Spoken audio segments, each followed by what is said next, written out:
Olá, sejam todos muito bem-vindos. Hoje eu vou apresentar um pouquinho sobre uma plataforma genômica extremamente robusta que é o Decipher. Decipher ele vem de uma organização de pesquisadores do mundo inteiro que vão agregando informações sobre dados fenotípicos e dados genotípicos de pacientes. Essa plataforma ela tem uma grande robustez, por quê? Porque toda vez que um pesquisador encontra um paciente com uma mutação específica, ele consegue fazer essa correlação da clínica com o genótipo.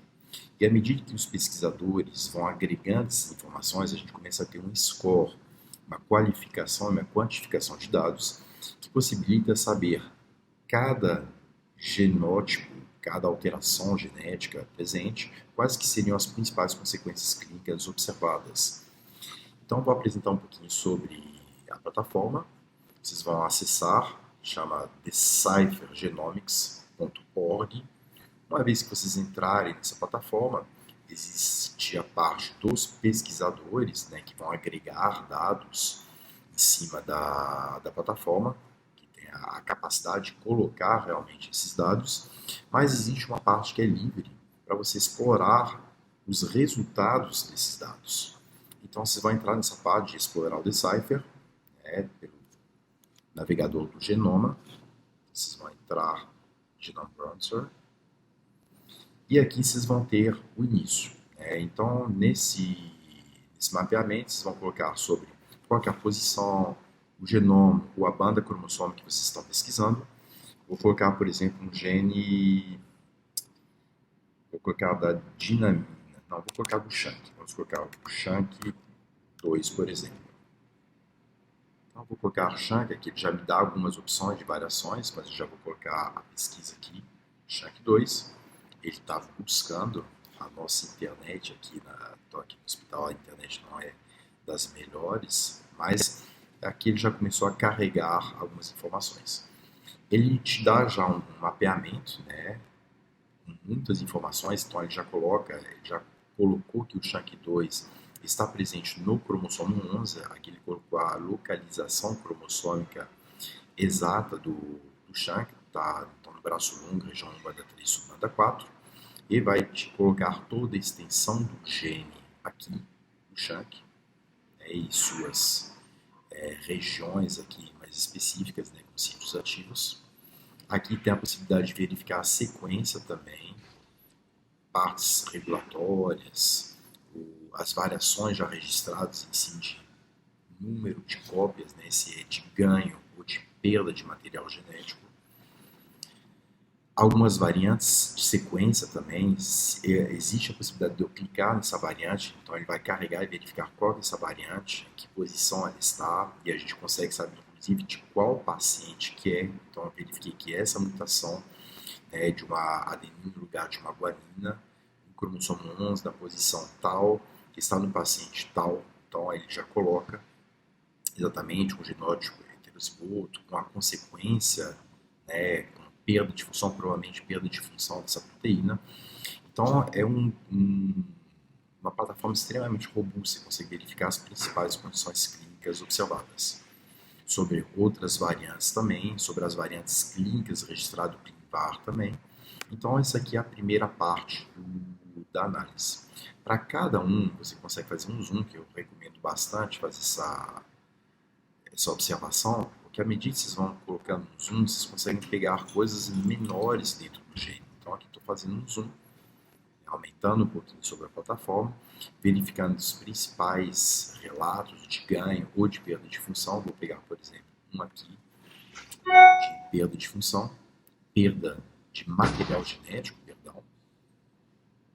A internet, novamente, não é das melhores, então eu coloco o paciente, o tamanho da perda, né, tipo de eleição e provavelmente patogênio de herança não conhecida. Obviamente, ainda requerem mais estudos sobre isso. Aqui, além dessa parte, existem outras análises que eu vou recomendar bastante. Essa aqui é uma parte mais macro, né, muito analítica, assim, de sequência de DNA. Mas existe uma outra coisa que seria interessante fazer aqui, ó. Então, além dessa parte de análise genômica, recomendo fortemente que vocês vão no gene. Quando vocês vão na parte de gene, vocês vão conseguir perceber talvez um pouquinho mais de informações plotadas em agregação de informação multiplataforma. Então eu vou colocar aqui sobre análise, ainda está carregando. Vamos ver se ele consegue carregar melhor. Novamente, a internet não está ajudando muito aqui. Vamos pesquisar diretamente o Shank por aqui. Shank 2 que a gente estava analisando. Vou colocar a busca aqui do Shank 2. E quando eu faço essa busca do Shank 2, vejam bem a quantidade de informação que a gente consegue obter. Então aqui ele coloca já todas as informações extremamente bem agregadas. Então o Shank 2 está localizado no cromossomo 11 da região, vamos colocar aqui, ó, 70.467.854 até 71.252.577. Ele fala que ele é formalmente conhecido também como corte PP1, mas também conhecido como CTTNB, ProSápio, Shank/3. Então, existem outras nomenclaturas, outros registros, mas a formal aqui a gente teria o Shank 2. Ele coloca sobre várias caracterizações, então eu vou tentar ser mais linear. Então aqui ele tem uma visão geral, né, da parte clínica e da parte genômica e proteica.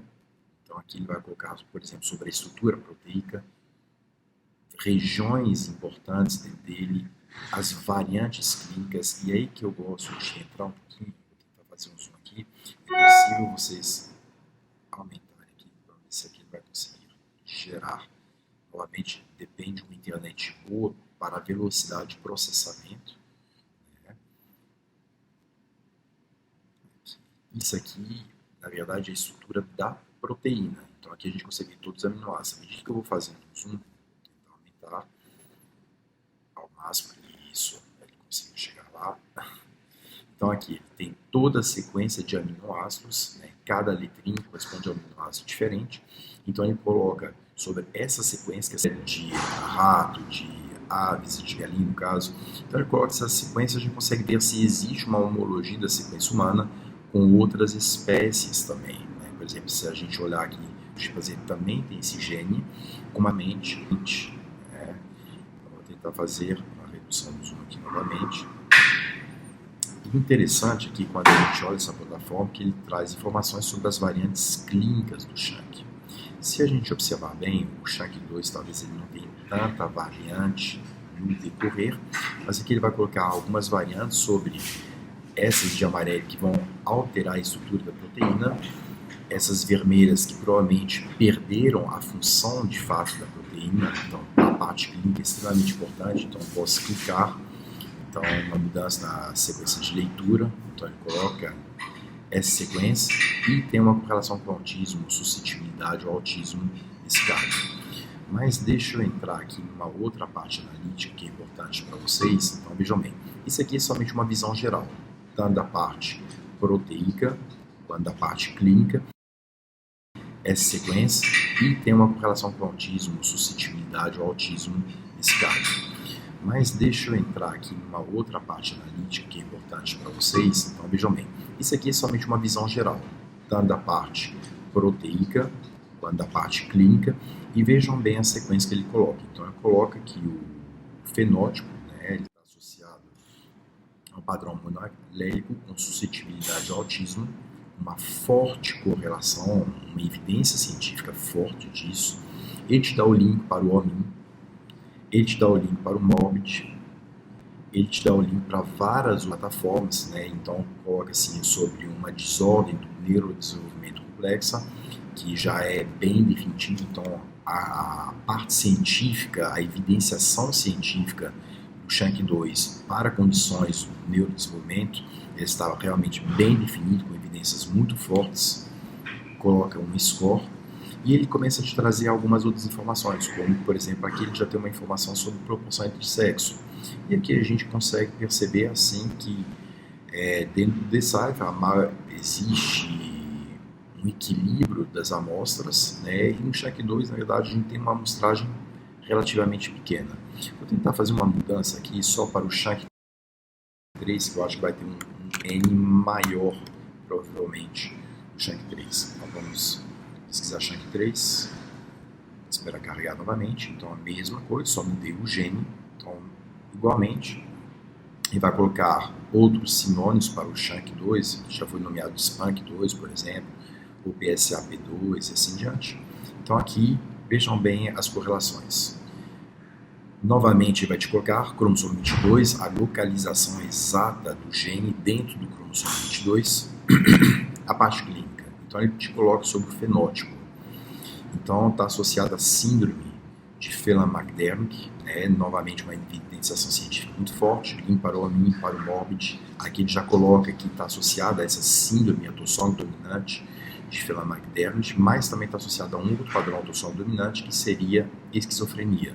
E já eu vou mostrar um pouquinho mais de informações. Ele te coloca também sobre o ClinGen, sobre, novamente, uma padronização definitiva sobre esse fenótipo. E aqui, olha que coisa interessante, porque ele já conseguiu agregar mais dados sobre as variantes apresentadas no SHANK3. Né? Ele compara os padrões normais já registrados no Decipher, verifica se vai ter algumas mudanças sobre a parte de peso, de tamanho, de circunferência occipital, sobre sorriso social, sobre diferença entre os sexos. Aqui a gente vê por essa autossoma que ele não tem diferença de proporção entre os sexos. Aqui a gente já tem um N bem maior, né? Não é tão elevado, 41 pessoas, mas proporção entre os sexos equivalente frente aos dados do Decipher. Então, primeiras palavras, será que tem diferença para quem tem SHANK alterado em relação a quem tem a normalidade? Então, para pacientes que estão dentro do padrão de normalidade, a gente vê as primeiras palavras geralmente são entre talvez 8, 12, 13 meses. Quem tem um SHANK alterado, geralmente já tem um deslocamento e pode demorar até muito mais tempo para poder ter isso, sobre a parte de andar. Então, tem muitas informações já clínicas que ele já apresenta já na parte inicial, mas não é só isso, tem muito mais informações que a gente consegue retirar ainda. Então, deixa eu entrar aqui, ó. Por exemplo, aqui sobre as variantes dos pacientes. Quando a gente entra nessa plataforma, lembrando como são plataformas robustas que carregam muitas informações, o processamento às vezes ele é um pouquinho lento, então precisa de uma máquina boa e principalmente uma internet boa para poder carregar. Mas vejam bem a quantidade de informações aqui, ó, sobre variantes, né, nas sequências gênicas. Então aqui ele coloca sobre as principais variantes e as consequências delas, mecanismos de herança, a parte de patogenicidade. Então aqui a maior parte das variantes aqui são de perda de material genético. Então a maior parte, né, são mecanismos de perda. Mecanismo de herança, muitas mutações, ó, de novo. Então as mutações, muitas mutações, 36% das mutações são mutações novas, só que não se sabe exatamente a confirmação, e aqui já tem a confirmação parental. Herança materna, herança materna em mosaico, herança paterna. Então vejam bem a quantidade de dados. Mas olha que coisa interessante na sequência quando a gente fala da parte clínica.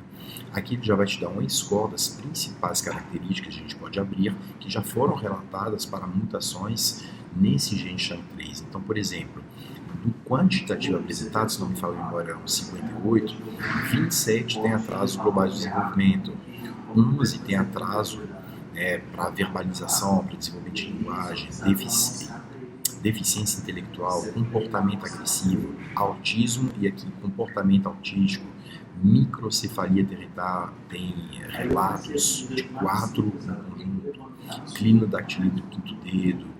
Então aqui a gente consegue graduar, baseado nos dados que realmente foram inseridos por pacientes, sobre cada uma dessas condições clínicas. Algumas a gente vai ver que obviamente são menos comuns, mas podem estar presentes, tem relatos clínicos sobre isso, e existem alguns que são muito mais significativos, obviamente.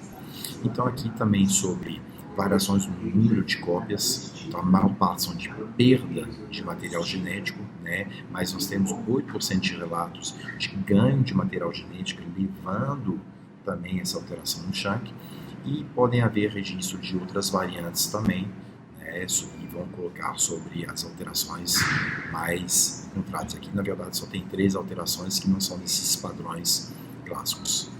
Aqui não tem dado, sobre os transcritos também ele pode informar, então sobre os registros, né, que já foram colocados no banco de dados, mas para mim acho que um dos mais importantes é o overview, porque ele já vai te direcionar rapidamente para muitas informações sobre o gene, não aquelas informações da primeira parte que eu mostrei para vocês, mas informações mais das consequências e muito bem agregado. Tá? Então, essa plataforma Decipher, eu recomendo que todos vocês usem o Decipher, na verdade, é somente uma visão para vocês saberem como entrar, né, os principais links, ou hiperlinks que existem, também tem mecanismos de busca em outras plataformas também, mas entrem, deem uma mexida no Decipher, porque ele acaba trazendo muitas informações, né, sobre as principais variantes. Deixa eu até tentar voltar aqui só para mostrar uma coisa no Genome Browser, aqui novamente, quanto a esse gene aqui, ó. Vamos colocar novamente agora o SHANK3, só para mostrar uma coisa que eu acho que a gente pode talvez conseguir encontrar. Esse Genome Browser, lembrando, é a primeira parte que nós entramos, tá? Mas é uma parte muito mais de dados genômicos. Se eu entrar no SHANK3, vamos tentar verificar se ele consegue lotar as principais variações aqui. Então ele vai estar carregado ainda. Mas olha aqui, ó, no Decipher, variantes. Observe bem que aqui nós temos toda a extensão do gene. Tá? Mas quando eu pego toda a extensão de gene, existem regiões específicas que a quantidade de variantes é muito maior. E a gente sempre questiona, será que todo gene sofre mutações da mesma frequência? Nem sempre. Provavelmente existem regiões que a gente chama de hotspots, que são regiões mais suscetíveis a mutações, que aqui conseguiram ser relatados. Então, durante toda a extensão do gene, do SHANK3 aqui, vou tentar abrir mais um pouquinho o Shank. Tá? Então, novamente, aqui a questão do zoom. É lenta a nossa internet, tá? Então não reparem. Está carregando ainda aqui. Então, aqui eu tenho o SHANK3 na sua extensão aqui. Deixa eu tentar deslocar ele um pouquinho. Aqui, ó. Aqui eu tenho basicamente toda a extensão do SHANK3, do início ao fim dele. Quando eu verifico as regiões aqui, se eu fizer zoom, eu vou conseguir verificar toda a sequência, base por base, tá? Nucleotídeo por nucleotídeo. Então aqui eu consigo verificar as regiões onde tem promotor, onde tem acentuador, das principais variantes, mas verificam, aqui em cinza é toda a extensão do SHANK3. Existem alguns pontos onde tem já mutações relatadas, variante de sequência. Então uma variante de uma timina no lugar de uma citosina, e às vezes ele vai colocar assim, provavelmente com perda de função. Mas se a gente observar essa região aqui, observe bem que essa região, ela tem muito mais região. Deixa eu fechar aqui. Aqui é diferente porque eu preciso fechar as janelas abertas. Essa região genômica é a região onde mais tem relatos de mutações. Aqui, ó, não tem relato de mutação. Aqui tem alguns relatos. Mas olha essa região do SHANK3, a quantidade de relatos de mutações apresentadas. Tá? Então esse aqui também acaba trazendo essas informações. E vejam bem que a maior parte são de perda, tá? De ganho, realmente são um pouquinho menores. Recomendo, então, acessem o Decipher, verifiquem, tentem mexer, tá? Para verificar as principais abas para cada gene escolhido, ok? Um beijo no coração de todos vocês, um abraço. Qualquer dúvida, vão postando pra gente e a gente vai ter prazer em responder. Tchau, tchau.